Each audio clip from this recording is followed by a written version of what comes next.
حضرت محدث ابن جوزی نے لکھا ہے کہ حضرت حبیب اجمی ایک بزرگ تھے، ان کے پاس ایک شخص اکثر آتا تھا، بڑا مالدار تھا، ایک ہی بیٹی تھی، وہ بھی ٹانگوں سے معذور تھی۔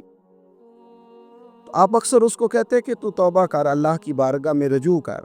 ایک وقت ایسا آتا ہے کہ پھر انسان کا جب کوئی اپنا نہیں رہتا پھر اسے مصلی یاد آتا ہے، لیکن اگر مصلی کی عادت بچپن سے پڑ جائے نا تو پھر ذرا آسان ہوتا ہے اللہ سے دل لگانا۔ وہ اکثر آپ اس کو کہتے کہ ٹھیک ہو جائے، کہ تو بیٹی ہے، وہ بھی بیچاری معذور ہے، تو کہاں دولت لے جائے۔ آج کرتا ہوں، ہم تاریخیں دیتے رہتے ہیں نا اللہ تعالیٰ کو معاذ اللہ کہ رمضان سے میں نے نیک ہو جانا ہے، عمرہ کر کے آؤں گا تو پھر میں پکا نمازی ہوں۔ خدا کے بندو، کس نے تجھے بتایا ہے کہ رمضان تک تو زندہ رہے گا؟ کس نے خبر کی کہ عمرہ کرنے تک تو بچے گا؟ حضرت حبیب اجمی اس کو کہتے تو کہتا بڑی جلدی ٹھیک ہو جاؤں گا۔ ایک دن سویرے سویرے توبہ کرنے آ گیا۔ آپ نے فرمایا کیا ہوا؟ تو کہنے لگا حضرت جی کل 15 سال کا نوجوان ملا ہے اور مجھے توبہ کرا گیا۔ مزہ ہی اس عمر میں اللہ اللہ کرنے کا۔ نبی کریم سے محبت بھی کرنی ہو تو یہی عمر ہے۔ عشق لگا سی کھیڈاں کھیڈ دینوں تے پھر مینوں کھیڈاں بھول گئیاں، کجل پایا سی میں یار دے ویکھنے نوں، پھر او دی یاد وچ روندیاں ہی ڈل گئیاں۔ حیدر شاہ اس گلی کدے نہ رولدی، پر ہن تے رول گئیاں۔ جن لوگوں نے ابو جہل کو قتل کیا تھا ان کی عمریں بھی 15 سال تھی۔ ہم تو بڑے نہیں نہ ہوتے ساری زندگی، نہ ہمیں کو بڑا ہونے دیتا ہے، ہم بڑے ہی نہیں ہوتے، یہی تو عمر ہے کچھ کر گزرنے۔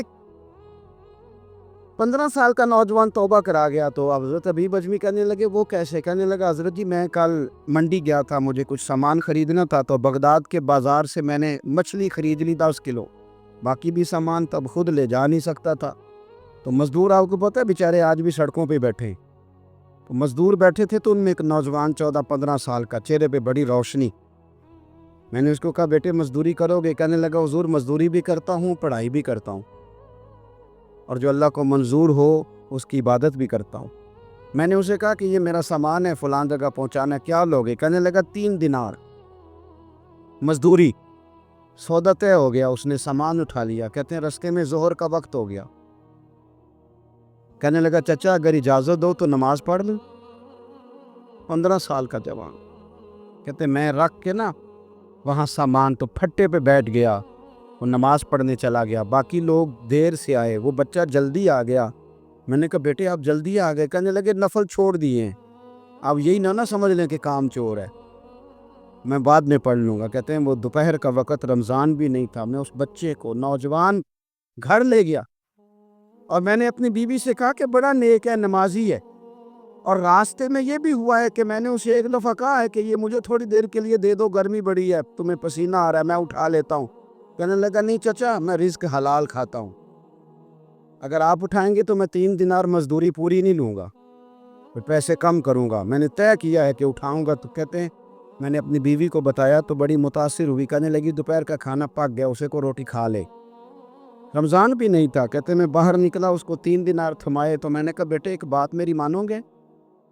کہنے لگا بتائیے۔ میں نے کہا کھانا پکائے کھا لو۔ کہنے لگا میں معافی چاہتا ہوں، میں نے روزہ رکھا ہوا ہے۔ حضور نے حکم دیا، حکم، نبی کریم نے حکم دیا، بخاری مسلم کی حدیث ہے، فرمایا نوجوانوں اگر تمہارے پاس طاقت ہے تو نکاح کر لو ورنہ روزے رکھو۔ حکم دیا، یا نکاح اور یا روزے، یہ سرکار کا حکم ہے۔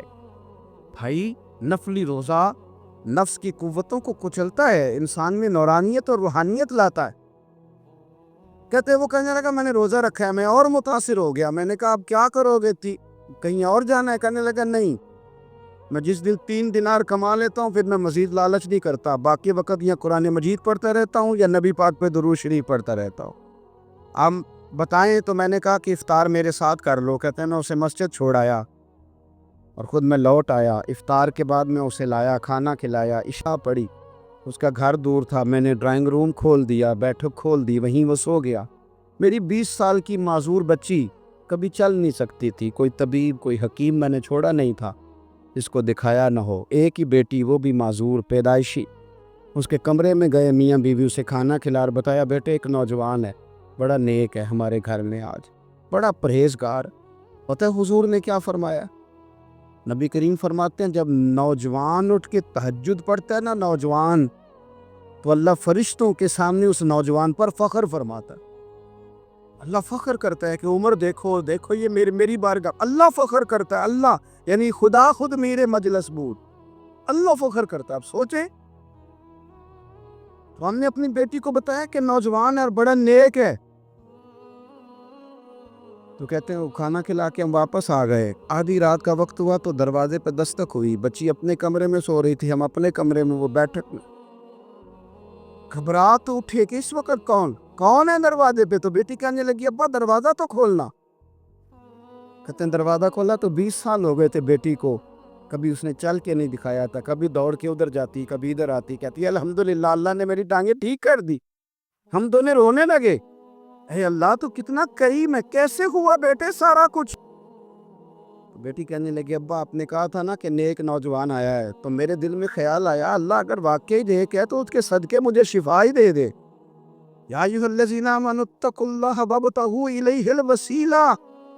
تو کہنے لگی ابھی میری دعا بھی پوری نہیں ہوئی تو رب کریم نے فضل کیا ہے اور مجھے شفا عطا کر دی۔ کہتے ہم دوڑ کے اس کے کمرے میں گئے اور جب ہم نے ہاتھ رکھا تو دروازہ پہلے سے کھلا تھا، ایک خط چھوڑ گیا تھا۔ آج کل کے پیر کی کرامت ہوتی تو فیس بک پہ دے دیتا، باقیوں کو بھی ذرا بول پتہ چلے۔ کہتے ہیں وہ خط چھوڑ گیا اپنے بستر پہ کہ اگر تم لوگوں کو مجھ سے محبت ہو گئی ہے تو میرے پیچھے نہ دوڑنا، اس رب کی بارگاہ میں جھکنا جس رب نے میرے اوپر بھی فضل فرمایا ہے اور آپ پر بھی کرم فرمایا۔ میرے نوجوان دوستو، یہ جو بچپنا ہمیں لوگ کہتے ہیں نا ابھی بچے ہو، ابھی جب آپ بالغ ہو گئے تو نماز فرض ہو گئی، سچ بولنا ضروری ہو گیا، رزق حلال کھانا ضروری ہو گیا، شریعت ساری کی ساری لاگو ہو۔ ایک تو درگزر سے کام لیں، دوسرا اپنی زندگی کے اندر خواہشات کو چھوڑیں۔ سادہ کھانا تو ویسے ہی انسان کو تندرست رکھتا ہے، یہ جو چکر ہم نے ڈالا ہوا ہے نا مرضیاں کرنے کا، اب موٹر سائیکل بالکل اچھی بلی ہوتی ہے پر سفارش یہ ہے کہ ماڈل پرانا ہو گیا ہے، تو یہ تو کمزور لوگوں کی علامت۔ حضرت سعد بن معاذ رضی اللہ تعالیٰ عنہ کا جب جنازہ تھا، فرماتے ہیں ہم جا رہے تھے تو 5-6 قبریں تھی، تو حضور نے فرمایا کن کی قبریں؟ ہم نے عرض کی یا رسول اللہ صلی اللہ علیہ وسلم یہ کافروں کی قبریں۔ یہ نبی پاک علیہ السلام نے فرمایا جو مسلمان جمعے کے دن یا جمعے کی رات کو فوت ہو، حدیث کے راوی حضرت ابو ہریرہ رضی اللہ تعالی عنہ، حضور صلی اللہ تعالی علیہ وسلم نے فرمایا جو شخص بیماری سے فوت ہوا، جو بندہ سورہ ملک پڑھتا ہے، سنن ترمذی میں حضرت ابن عباس سے روایت ہے کہ حضور صلی اللہ علیہ وسلم کے ایک صحابی نے ایک جگہ خیمہ لگایا تو وہاں سورہ ملک پڑھنے کی آواز آتی۔ سورہ ملک اتنی شاندار صورت ہے کہ نبی پاک صلی اللہ علیہ وسلم نے فرمایا یہ قیامت کے دن اللہ کی بارگاہ میں ناز سے جھگڑا کرے گی اور کہے گی اے اللہ یا تو میرے پڑھنے والے کو جنت عطا فرما یا مجھے قرآن پاک سے علیحدہ کر دے۔ اب عذاب قبر جو ہے، قبر کے اندر جو انسان کا عذاب ہے تو وہ بھی عالم برزخ کا عذاب ہے۔ میرے رسول کریم صلی اللہ تعالی علیہ وسلم نے نا کچھ چیزوں سے پناہ مانگی ہے، خود حضور نے، رسول کریم علیہ الصلاۃ والسلام نے پناہ مانگی۔ حضور فرمانے لگے اے اللہ مجھے کنجوسی سے، بخیلی سے پناہ عطا فرما، اور حضور نے باقاعدہ پناہ مانگی ہے کہ اے اللہ مجھے ارذل العمر ہونے سے پناہ میں رکھ، جب عمر اتنی زیادہ ہو جائے کہ وجود کے حصے کام کرنا چھوڑ جائے، اس سے پناہ مانگی۔ اور خود میرے نبی پاک علیہ السلام نے قبر کے عذاب سے پناہ مانگی۔ یہ تعلیم امت کے لیے کہ تم بھی پناہ مانگو عذاب قبر سے۔ قبر کا عذاب برحق ہے، قبر کے لیے تیاری کر کے رکھنا، اپنی قبر کو یاد رکھنا، مر جانے کو یاد رکھنا۔ حضرت سعد بن معاذ رضی اللہ تعالیٰ عنہ کا جب جنازہ تھا تو صحابہ کرام فرماتے حضور نے نماز جنازہ کی امامت فرمائی تو قبر کے تیار ہونے میں کچھ دیر تھی، تو رسول کریم صلی اللہ علیہ وسلم زمین پر بیٹھ گئے اور ایک لکڑی سے حضور زمین کوریدنے لگے۔ ہم وہ انتظار تھے کہ اللہ کے رسول صلی اللہ علیہ وسلم سر مبارک اٹھائیں، ہمیں کو نصیحت کریں۔ فرماتے حضور نے سر اقدس اٹھایا تو حضور کی آنکھوں میں آنسو تھے اور رو کے حضور فرمانے لگے، رو کے کہ اس قبر کے عذاب سے رب کی پناہ مانگو اور اس کے لیے تیاری کر لو، یہ بڑا سخت دن ہے۔ رو کے حضور نے فرمایا، رو کے۔ آج تو لوگ مذاق بناتے، کچھ فقیر صوفی درویش کہلانے والے بھی، وہ کہتے ہیں جو مولوی بتا رہے ہیں نا قبر میں بچھو ہوں گے، سانپ ہوں گے، یہ تو مولوی اپنی قبر بتا رہا ہے، ہمارا اس سے کیا لینا دینا ہے۔ خدا سے ڈریں، وہ چیزیں جو احادیث مبارکہ میں آ گئیں، جس سے نبی پاک نے ہمیں ڈرایا، ہمیں سمجھایا، آپ اس تنبیہ کو، اس نصیحت کو آپ اس رنگ میں لیں گے کہ مذاق بنایا جائے گا دین کا، بجائے اس کے کہ اس سے ڈرا جائے۔ حضرت سیدنا براء بن عازب رضی اللہ تعالیٰ عنہ ارشاد فرماتے ہیں کہ میں نے نبی پاک صلی اللہ تعالیٰ علیہ وآلہ وسلم سے خود اس بات کو سنا ہے، خود رسول کریم صلی اللہ علیہ وسلم نے فرمایا۔ حضرت زید بن ثابت رضی اللہ تعالیٰ عنہ بھی اس بات کے راوی ہیں، فرماتے ہیں ہم جا رہے تھے تو 5-6 قبریں تھیں، تو حضور نے فرمایا کن کی قبریں؟ ہم نے عرض کی یا رسول اللہ صلی اللہ علیہ وسلم یہ کافروں کی قبریں، یہ صحیح مسلم میں حدیث موجود ہے، کفار کی قبریں۔ تو اللہ کے رسول صلی اللہ علیہ وسلم فرمانے لگے، در حدیث کے لفظوں پہ غور کرنا، حضور فرمانے لگے اگر مجھے ڈر نہ ہوتا کہ تم اپنے مردوں کو دفن کرنا چھوڑ دو گے، اگر مجھے اس بات کا ڈر نہ ہوتا کہ تم اپنے لوگوں کو، مرنے والوں کو قبروں میں دفن کرنا چھوڑ دو گے، اگر یہ مجھے ڈر نہ ہوتا تو میں سناتا کہ قبر کے اندر کس طرح عذاب ہوتا ہے، تمہیں دنیا میں رہ کے میں سناتا، پر ڈر ہے کہ کہیں تم اپنے مرنے والوں کو قبروں میں دفن کرنا چھوڑ ہی نہ دو، اس لیے میں تمہیں یہ بات نہیں بتاتا۔ اور میرے رسول کریم صلی اللہ تعالیٰ علیہ وآلہ وسلم نے پھر ارشاد فرمایا، اپنے غلاموں کی طرف نظر فرمائی، یہ بات کہہ کے کہ اگر مجھے ڈر نہ ہوتا کہ تم دفن کرنا چھوڑ دو گے تو تمہیں میں سنا دیتا کہ قبر میں کیا عذاب ہوتا ہے۔ پھر حضور نے صحابہ سے فرمایا چلو بھائی دوزخ کے عذاب سے اللہ کی پناہ مانگ۔ تو سب کہنے لگے ہم دوزخ کے عذاب سے اللہ کی، صحابہ نے کہا ہم دوزخ کے عذاب سے اللہ کی پناہ مانگتے ہیں۔ پھر نبی پاک صلی اللہ تعالیٰ علیہ وسلم نے ارشاد فرمایا تم سب کہو کہ ہم قبر کے عذاب سے اللہ کی پناہ مانگتے۔ تو صحابہ نے کہا ہم قبر کے عذاب سے اللہ کی پناہ مانگتے ہیں۔ پھر میرے رسول پاک علیہ الصلوۃ والسلام نے فرمایا تم کہو، سارے یہ کہو کہ ہم ظاہری اور باطنی فتنوں سے اللہ کی پناہ مانگتے۔ تو صحابہ نے کہا کہ ہم ظاہری اور باطنی فتنوں سے اللہ کی پناہ مانگتے ہیں۔ پھر میرے محبوب علیہ السلام نے فرمایا تم کہو کہ ہم دجال کے فتنے سے اللہ کی پناہ مانگتے۔ تو صحابہ کرام نے کہا کہ اے اللہ ہم دجال کے فتنے سے تیری پناہ میں آتے۔ نبی پاک علیہ السلام نے یہ الفاظ کہہ کے، یہ بات بتلا کے ہمیں سمجھا دیا، ہمیں قائل فرمایا محبوب نے۔ یاد رکھنا، اس بات کو اچھی طرح سمجھ لینا کہ اگر مجھے ڈر نہ ہوتا کہ تم اپنے مردوں کو دفن کرنا چھوڑ دو گے تو تمہیں بتلا دیتا کہ قبر میں کتنا سخت عذاب ہوتا ہے۔ میرے عزیز، کچھ لوگ ایسے ہیں جن سے عذاب قبر ہوگا ہی نہیں۔ میرے رسول کریم صلی اللہ تعالیٰ علیہ وسلم نے ارشاد فرمایا کہ جو اللہ کے رستے میں شہید ہو گیا، یہ سنن نسائی میں موجود ہے، اسے عذاب قبر نہیں ہوگا، بلکہ ایک حدیث میں تو فرمایا حساب کتاب ہی نہیں ہوگا، اللہ بغیر سوال جواب کے جنت عطا فرما دے۔ کچھ لوگوں کو لوگوں کی بخشش پہ بھی مسئلہ ہی بنتا ہے کہ کوئی بخشا نہ جائے۔ اور ایک صاحب کہہ رہے تھے جی یہ کیا معاملہ ہے کہ جمعے کو بندہ مر گیا یا فلانا ہو گیا تو اس سے حساب کتاب نہیں ہوگا، اتنے بڑے جرم لوگوں نے اتنے پاپ، اور جمعے کو مر گیا تو بخشا جائے گا۔ تو میں نے کہا جرموں کا بھی اسے حساب اللہ لے لے گا، لیکن میاں حساب کتاب کی ڈیوٹی نہ اللہ کی ہے، تو بہتر یہ ہے کہ اسی کے ہاتھ میں رہے، تو نہ اپنے ہاتھ میں لینے کی کوشش کر۔ سنن ترمذی کی حدیث، ہمیں پتہ نہیں کیا مصیبت ہے، ہمیں پتہ نہیں کیا مسئلہ ہے۔ ایک جنازے سے میں نکلا، آپ یقین کریں کبھی کبھی کلیجہ پھٹ جاتا ہے۔ میں ایک جنازے سے نکلا تو میرے ساتھ ایک بندہ جنازہ پڑھ کے نکلا، دکانے لگا جی پیر صاحب دیکھیں آج کتنی دنیا آئی ہے، حالانکہ جو بندہ اس طرح کا تھا۔ میں نے اسے کہا یار تجھے تو فکر ہی لگ گئی ہے کہیں جنت میں چلا ہی نہ جائے، تو اس طرح کرنا جنت کے دروازے کے سامنے کھڑے ہو جانا ڈنڈا لے کے کہ میں نے نہیں جانے دینا۔ شرم آنی چاہیے ہمیں۔ اللہ فرماتے ہیں جنت اتنی چوڑی ہے جتنے زمین و آسمان، اس کی چوڑائی زمین اور آسمان کے برابر ہے، تو ہم تو اپنے علاوہ کسی کو جانے نہیں دینا چاہتے جنت میں۔ اور بس کریں، جنت خدا کا فضل ہے، اور اللہ فرماتے ہیں میرا فضل میں جسے چاہتا ہوں عطا کرتا ہوں۔ یہ سنن ترمذی کی حدیث، اور اس کے راوی حضرت عبداللہ ابن عمر رضی اللہ تعالیٰ عنہ، نبی پاک علیہ السلام نے فرمایا جو مسلمان جمعے کے دن یا جمعے کی رات کو فوت ہو، اس کو اللہ تعالیٰ قبر کی آزمائش سے محفوظ رکھتا ہے۔ جو جمعے کی رات فوت ہو جائے، یا جمعے والے یعنی جمعے رات اور جمعے کی درمیانی رات چلا جائے، یا جمعے والے تو اللہ اسے عذاب قبر سے، تو میرے عزیز جو بندہ شہید ہو اس سے عذاب قبر نہیں ہوتا، جو آدمی جمعے کے دن یا جمعے کی رات چلا جائے اسے بھی عذاب قبر نہیں ہوتا۔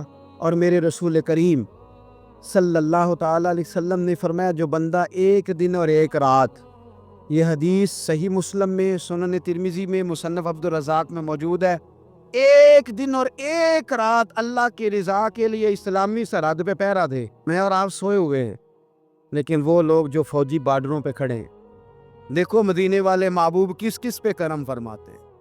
ساری عمر نہیں، 24-25 سال کی سروس نہیں، فرمایا ایک دن اور ایک رات اللہ کی رضا کے لیے جو اسلامی سرحد پر پہرا دے، مسلمانوں کو کافروں سے بچائے، رب اسے عذاب قبر نہیں دے گا، اسے اللہ تعالیٰ اپنے فضل سے معاف فرما دے۔ ایک رات اور ایک، آپ کیا سمجھتے ہیں کہ ان فوجیوں کی کوئی چھوٹی شان ہے؟ ان کا کوئی چھوٹا مرتبہ ہے؟ ایک دن اور ایک رات اگر یہ پہرا دیں تو اللہ انہیں اتنا انعام عطا کرتا ہے۔ اسی طرح سن لو، یہ ذرا غور سے سننا، ابن ماجہ کی حدیث، اور اس کے علاوہ مسند ابو یعلا میں موجود حدیث کے راوی حضرت ابو ہریرہ رضی اللہ تعالی عنہ، حضور صلی اللہ تعالی علیہ وسلم نے فرمایا جو شخص بیماری سے فوت ہوا، قربان جاؤں میرے محبوب نے بیماری کا نام ہی نہیں لیا، فرمایا کوئی بھی بیماری ہو، فرمایا جو آدمی بیماری سے فوت ہوا اللہ اسے شہادت کی موت عطا فرمائے گا، اور وہ عذاب قبر سے اور قبر کے امتحان سے بھی محفوظ رہے گا، اور حضور فرماتے ہیں اس کو صبح اور شام جنت کے باغوں میں سے رزق دیا جائے گا۔ جو کسی بھی بیماری سے مرا، یہ لوگ بیماری سے مر رہے ہیں تو لوگوں نے اچھوت سمجھ رہے ہیں، اچھوت، یہ اچھوت نہیں ہے، اس لیے کہ لوارث نہیں، یہ خدا رسول کے ماننے والے ہیں، تم انہیں اچھوت کہہ رہے ہو اور مدینے والے رسول انہیں شہید فرما رہے ہیں۔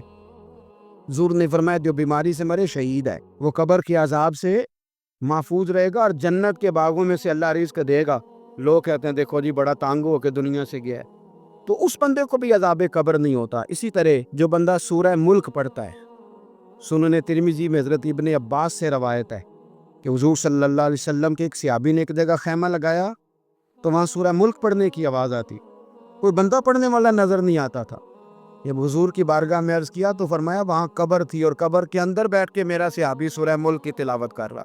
اگر ہمیں خسرہ نمبر یاد ہو جاتا ہے نا اپنی جگہ کا، اور ہمیں پتہ ہوتا ہے کہ میرے والا حصہ کتنے کروڑ کا ہے، اگر ساری کہانیاں ہمیں یاد ہوتی ہیں تو سورہ ملک بھی ہمیں یاد ہو سکتی ہے۔ موبائل پہ اس کو ریکارڈ کر لیں، پھر اس کو سنیں کبھی بھی سورہ ملک میں۔ اور ہمارے سلسلہ عالیہ میں تو سورہ ملک وظیفہ ہے، ہمارے الوظیفۃ الکریمہ میں اعلیٰ حضرت نے لکھا ہے کہ رات کو سورہ ملک اور سورہ یاسین کے بغیر سونا نہیں۔ سورہ ملک اتنی شاندار صورت ہے کہ نبی پاک صلی اللہ علیہ وسلم نے فرمایا یہ قیامت کے دن اللہ کی بارگاہ میں ناز سے جھگڑا کرے گی اور کہے گی اے اللہ یا تو میرے پڑھنے والے کو جنت عطا فرما یا مجھے قرآن پاک سے علیحدہ کر دے۔ میرے رسول کریم علیہ السلام نے مومن کی قبر کا حال بھی بتایا۔ سنن ترمذی میں، صحیح ابن حبان میں حضرت ابو ہریرہ رضی اللہ تعالیٰ عنہ بیان کرتے ہیں کہ حضور صلی اللہ علیہ وسلم نے فرمایا جب میت کو قبر میں رکھا جاتا ہے تو اس کے پاس سیاہ رنگ والے اور نیلی آنکھوں والے دو فرشتے آتے ہیں اور اس کو اٹھا کے بٹھاتے ہیں۔ باقی حدیثوں میں 3 ہی سوال ہیں، لیکن اس حدیث میں حضور نے فرمایا انہوں نے بس میرے بارے میں ہی پوچھنا ہے، اٹھا کے بس میرے بارے میں صرف یہ پوچھنا ہے بتا مدینے والے محبوب کے بارے میں دنیا میں کیا کہا کرتا۔ تو اعلیٰ حضرت بریلوی تو کہتے ہیں میں نے تو کہہ دینا ہے سرور کہوں کہ مالک و مولا کہوں تجھے، باغ خلیل کا گلے زیبا کہوں تجھے، تیرے تو وصف عید تناہی سے ہیں بری، حیران ہوں میرے شاہ میں کیا کیا کہوں تجھے، لیکن رضا نے خدم سخن اس پہ کر دیا، خالق کا بندہ خلق کا آقا کہوں تجھے۔ اور پیر میر علی شاہ صاحب کہتے ہیں میں نے وہاں یہ کہنا ہے کہ مکھ چند بدر شاشانی ہے تے متھ چمک دی لاٹ نورانی ہے، کالی زلف تے اکھ مستانی ہے، مخمور اکھی ہیں مد بریاں، سبحان اللہ، ماں اجمل کا ماں اکمل کا ماں احسن کا، تے کتھے میرے علی کتھے تیری ثنا، مشتاق اکھیں کتھے جاڑی۔ تو نبی پاک علیہ السلام فرماتے ہیں میرے بارے میں پوچھیں گے، میرے بارے میں۔ ویسے بھی ایک سوال لازمی ہوتا ہے نا، یہ والا سوال لازمی ہے